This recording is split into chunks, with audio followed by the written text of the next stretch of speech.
All right, good morning, everyone, and happy Pentecost Sunday to you all. Wasn't here last week, but the last couple times, just to give a overview of our religion series, is first week we established that it's good to be religious, and religion isn't a bad thing. Second week, we talked about just the necessity to use logic in our search for truth and God, and that can point us towards the Bible and religion. And today we're going to be talking about just the historicity of Christianity. I mainly just made this slide because I like saying historicity. So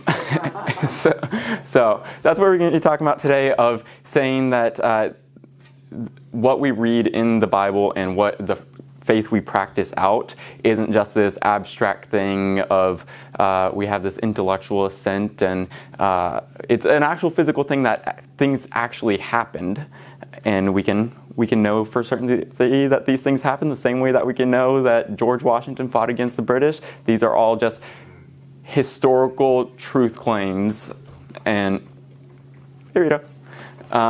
These are all just historical truth claims, and there's really things that aren't really up for debate. Whether or not you take the things that happened to be things that prove Christianity is true or not is a different conversation. But there are things that we know for a fact that do happen. Like I see all the time, people deny that Jesus even existed, but that's not really a serious argument that people make. Like even an atheist professor who doesn't believe in the divinity of Jesus, anyone who has studied it will say that, yes, Jesus existed the same way that Alexander the Great or George Washington existed.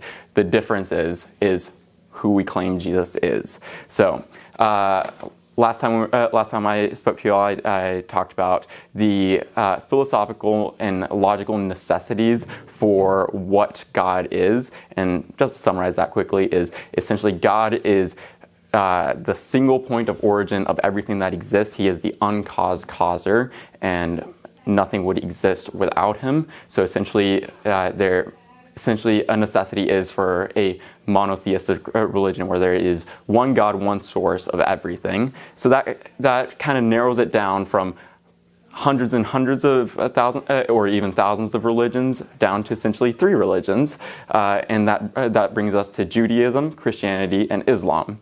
All of them have the same philosophy of fall in line of this philosophy of the necessities of what God is.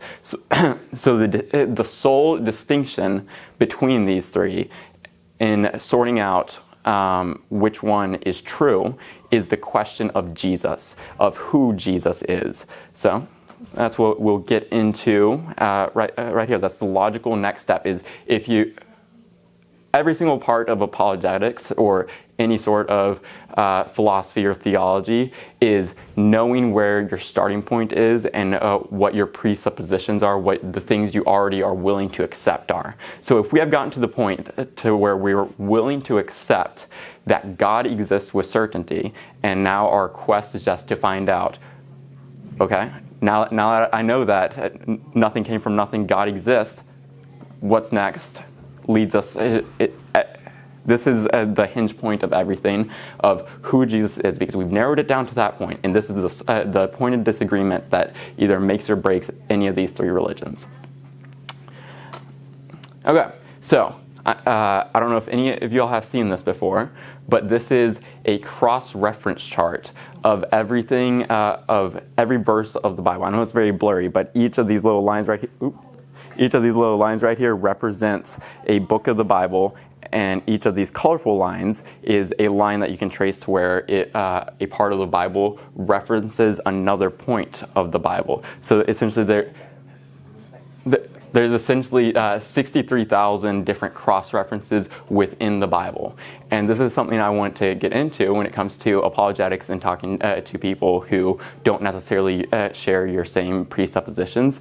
I'm going to say this is a terrible apologetic to get people to view things the way you do, because again, you need to you need to go into it with a certain presupposition, and this isn't going to convince someone who doesn't believe in the things the Bible says. They're like, okay, a thing I don't believe in lines up with another thing I don't believe in, so why should I care?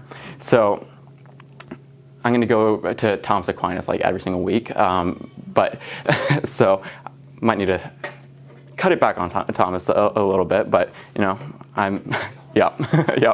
But essentially, his two great works of literature are the Summa Theologica, which is the most famous one everyone knows about. That's his massive five-book series on the summary of theology and just backing solid systematic theology. And that is his book series that was made specifically for Christians and people who already shared his presuppositions of Christianity being true and the Christian worldview of what God is. He had another book series that isn't as talked about, but is I would say I like more of what I've read of it. I haven't read both of these book series because they're unspeakably long, but his other work is called the Summa Contra Gentiles. So Contra Gentiles, contra, against, Gentiles, Gentiles. So against the Gentiles. So essentially against the non-believers. So this is his systematic view of speaking of claims to engage with non-believers. So he had a distinction of different arguments you use for non-believers and different arguments you use for believers. And massive books he had for them. And essentially that's what he is trying to say in this, is that there is solid systems, as we can see right here, in the views that we have, and they back each other, but they aren't going to be very effective in engaging the people who don't live within those systems. So essentially that's what I want to kind of emphasize here, is I don't want to use essentially Christian triumphalism over people. So I don't want you to say, well, the Bible backs itself here, here, and here, and did you know that Jesus is more widely attested than Alexander the Great, which technically, there are more direct eyewitnesses report of Jesus than Alexander the Great, and there are more from how we would view it, reliable reports of Jesus versus Alexander the Great. But no, Alexander the Great existed the same way that Jesus did. So you trying to convince someone of Jesus' existence by putting down Alexander the Great's existence, it just kind of make you seem like not as smart or not as historically there, because everyone agrees Alexander the Great existed. All you have to do is point out that everyone who has truly looked at anything agrees that Jesus existed, and then you can use that as a pivot into who Jesus claims he is. So the Christian claim is that we have eyewitness gospels that have remained consistent throughout history. So we can know for a fact, we can claim, we can trace our origin back to the apostles who are ordained by Jesus. That is a thing that we have here in the Anglican Church of apostolic succession. Father Mike is a successor of the apostles. He can, through the bishops, he can trace his ordination back directly to the apostles through records. So there is literally a paper trail to Jesus throughout history. And all Christianity spread through persecution, and this whole persecution part is something that I also want to emphasize. A phrase I hear a lot is "Who would die for a lie?" and that could be a good claim for Christianity, in that 11 out of the 12 apostles are through tradition, are said to have died through persecution. So the claim who would die for a lie could be a good tool, but also any person who's like studied other religions or anything like that can point, oh, Muslims die for a lie. You would say Muslims believe in a lie, and they die for the lie all the time. So that is not the best apologetic for the apostles' view of who God was. The better phrase is, and I'm being very pedantic here, but I think that's important when talking about theology, is the better way to phrase it, who would die for what they know is a lie. So Muslims, we would say Muslims die for a lie all the time, and so many other people go and fight for what they believe is a lie. But the difference is the apostles would have known that the thing they are fighting for is a lie, while terrorists and all this kind of thing, they are dying for what they believe is true, but wouldn't have the ability to know for certainty is a lie. The apostles would have known for certainty that what they were dying for was a lie, and yet none of them recanted it through torture and through persecution, because every single one of them saw Jesus alive, saw Jesus died, and then claimed to have seen Jesus alive. So they could have reliably been able to say, no, we made it all up, don't saw me in half, or something like that. So I know it's kind of very pedantic, but I want to just focus back on not using these phrases that people can easily go, oh, but why are you being inconsistent over here? And this is where the different distinction is there. So we back to what I said, that essentially we come down to three religions. I'm not really going to cover Judaism today of the three, because essentially Christianity's claim is that we are the fulfillment of Judaism. That is not to say that Jews are Christians or anything like that. And I'm going to say that Jews are wrong in their disbelief of Jesus, but it's a different argument than a historical argument for Judaism versus Christianity than it is Christianity versus Islam, where Islam and Christianity have a historic distinction to where you can disprove one or prove the other one over each other. So within the Islamic worldview itself, they would claim that Jesus was never crucified. And I'll get into that here later. I didn't put my bullet points in order, so it doesn't really make sense why I put it there. And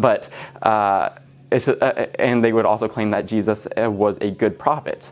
Another claim that you will find within the Quran itself is, so I'll be honest, I've only read maybe 3/4 of the Quran. I haven't read the whole Quran, so if you want to yell at me for not doing my due diligence or something, I've only read about 3/4 of it. But it's in the very third chapter of the Quran, they themselves say that the Gospels were sent to us by God and ordained by God, the same way that they would say the Quran was given to us. They would also make the same claim for Judaism and the Torah, that those were inspired by God the same way that the Quran was.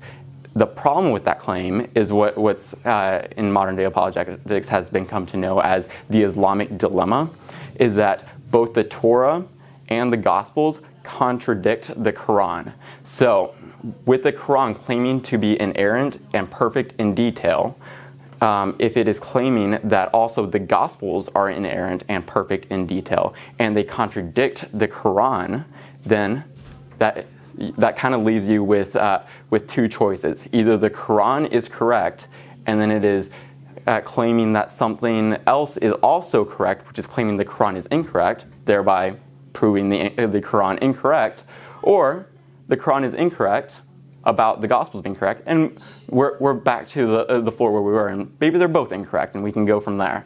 But either way, that no matter which way you cut it, of the Quran, this claim the Quran makes is that the Quran is essentially claiming it can be incorrect, which kind of destroys the whole view of the Quran. Also, a different point of how Muhammad wrote the Quran and how the Quran is viewed is that unlike Christianity, which there is a distinction between the Bible being infallible versus inerrant. Inerrant meaning perfect in detail, so it's perfect in the literal science, it's perfect in the literal timelines, it's perfect in the literal word for word of what it is saying. Christianity would make more of the claim that the Bible is infallible, which is saying that it is perfect in what it is saying and the message it's getting across. For example, like in the Gospels, we see Jesus being quoted in the Gospels, and then like in Matthew, and then we'll see in John the same story. Jesus is being quoted, but it's not using the exact word for word of what Jesus is saying by the different apostles, because they're different apostles writing down what Jesus is saying, but they are still maintaining the perfect the perfect message that Jesus is trying to convey. They're not making the claim of this is literally word for word what Jesus said. I have a tape recorder out. That's not the claim that the gospel is making. That is the claim that the Quran would be making. Like the Quran would be anytime God would speak to Muhammad, they would say this is word for word what God said to Muhammad, and they also would say it's perfect in science when in the Bible we could say that God can work outside of science, and we are free to interpret what is true science and non-true science from the Bible. Kind of what we talked about the second week of this, of science does not disprove Christianity, because Christianity can work alongside science. That is the opposite for the Quran, to where science can disprove the Quran, because the Quran claims that it can perfectly explain science and how things work. For example, Muhammad wrote the Quran before there were ultrasounds and things like that. In the Quran, they make the claim for embryology of when a baby is inside a womb, the bones come to form before everything else, and the organs and the skin and everything grow around the bones. We can, for a fact, disprove that. There are no such claims made in the Bible, because the Bible isn't a science textbook. It doesn't claim to be. The Quran actually does claim to be that. So we can disprove the Quran through science and history, which we can see there. And also, we can disprove it through theology, because its own theology refutes itself. So now I'm going to actually get to my bullet points instead of going down that rabbit hole there. So back to the topic of the historic claims versus the science claims or theology claims of Islam. Islam claims that Jesus was never crucified, and it claims that he was a good prophet. So we can know for a fact that Jesus was crucified. Here is an image which is ancient graffiti. So this was an image that was stitched into a wall in ancient times. It's called Aleximos worships his god, is the name given to the graffiti, which is actually making fun of Christianity, but still proving the point that of Jesus was for a fact crucified. This is a second century graffiti, so 400 years before Islam even came to be. Second century graffiti of someone showing a crucified man with the head of a donkey, essentially making fun of Christianity and saying, "Aren't these Christians ridiculous for worshiping a God that can be killed? Look at how ridiculous this is," which we can actually use to our favor. And another point is a Jewish historian named Josephus, not a Christian. I want to emphasize Josephus was not a Christian, so to avoid the claims of using biased sources or anything like that. Josephus was a Jewish historian who talked about Jesus' crucifixion, and he also talked about James, the brother of Jesus, going to Rome and facing persecution. So we can know for a fact that James, the person who claims Jesus is the Son of God, died and resurrected, was a living person recorded by someone else other than other apostles, and was persecuted. And he also talked briefly about this miracle worker named Jesus, who was crucified for claiming to be God. And another point of the Islamic claim that Jesus was never crucified, that actually, so Muhammad's knowledge of the Gospels, because in the Quran he talks about Jesus and Abraham and the same things that we'll read about in our Bibles all the time. Like end to end, he's talking about the same characters, just slightly distorted. That's because Muhammad's knowledge of Judaism and Christianity came from some heretical missionaries, mainly some Gnostics, and that's where his idea that Jesus was never crucified. He took the idea that Jesus was such a great prophet that God sent someone to change places with Jesus and be crucified in Jesus' place, and some other random person got crucified instead of Jesus. But the origin of this theory came from Gnostic heretics, which even they would disprove Muhammad's idea of that, because essentially Gnosticism, we talked about them a couple weeks ago, is the claim that the physical is evil and the spiritual is the only good that can happen. So nothing that is good can be physical, and that's why their claim is that Jesus could not be crucified, because because they're saying Jesus was God, but God could not be a man, so God could not have been crucified. So that even the source that Muhammad is using for the claim that Jesus wasn't crucified disproves his claim of Jesus not being God, because they are saying Jesus was so God that he couldn't have been crucified. Opposite claim that Muhammad is making. And another group of heretics that Muhammad was influenced by are the heretics called Nestorians, who they also would still say Jesus is God, but they would distinguish the Jesus being a man and Jesus being God. They would say that Jesus was crucified, but they would also say that Jesus' human form was crucified, and they distinguish his divinity and his humanity. So different type of heresy, kind of opposite ends of heresies, but that's where Muhammad's view of the Gospels comes from, is heretical groups that told him about it, and he jumbled them together and came to his view of theology here. And this is also, and back to the idea of historicity of Christianity versus Islam, is the writings that we have from the apostles come from the first century. So they are the actual eyewitness reports of Jesus. Meanwhile, Muhammad was a 7th century person who is claiming to have known better of what happened to Jesus than the people who lived with Jesus for 3 years and were eyewitnesses of Jesus 500 years later. So kind of, I would say one side has a lot better claim to actual historic claims here. And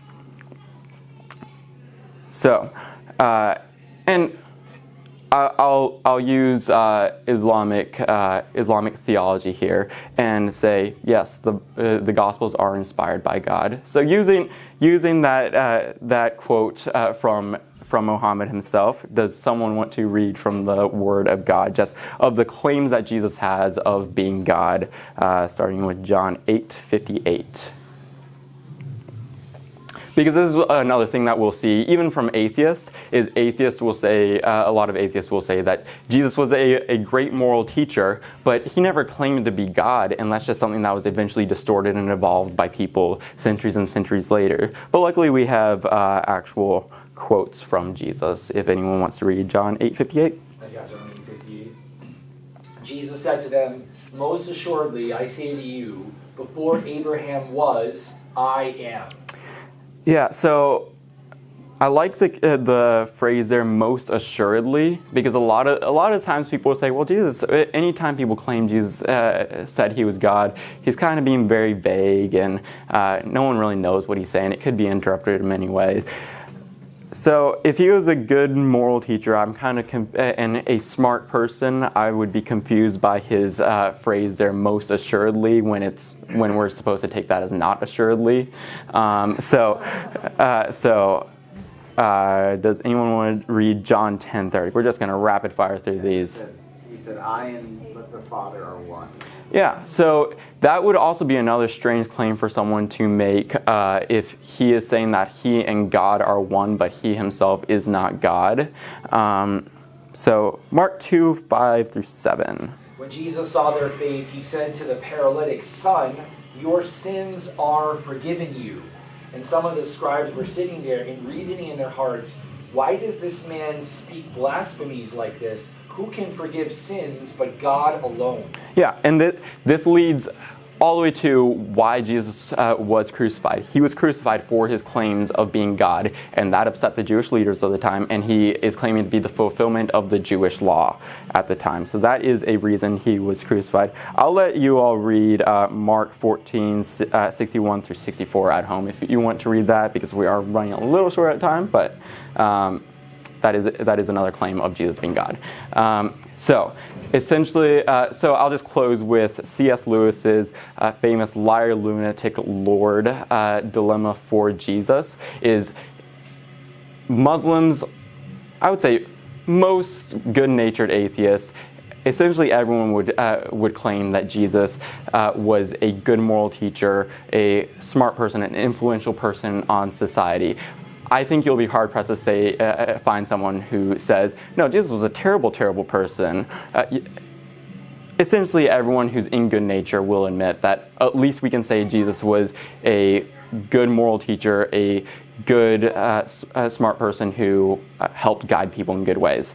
But essentially, C.S. Lewis would say, if you deny Jesus is a Christian, you cannot make this claim. Because the options are, he's either a liar.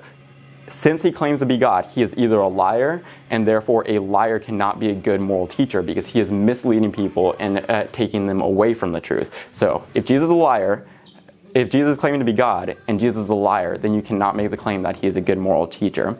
Or he might not be able to, he might not necessarily be a liar, and maybe Jesus was just crazy, and maybe he went schizophrenic in saying that he was Jesus. The problem with this claim of him being a lunatic, and you still maintain the idea that he was a good person, was a lunatic would not be able to influence so many people the way that Jesus did. So no one would follow your crazy meth head down the road that claims to be Jesus. Like, I'm sure we've all come across a drug addict at some point that was like, I'm God, I'm the second coming of Christ.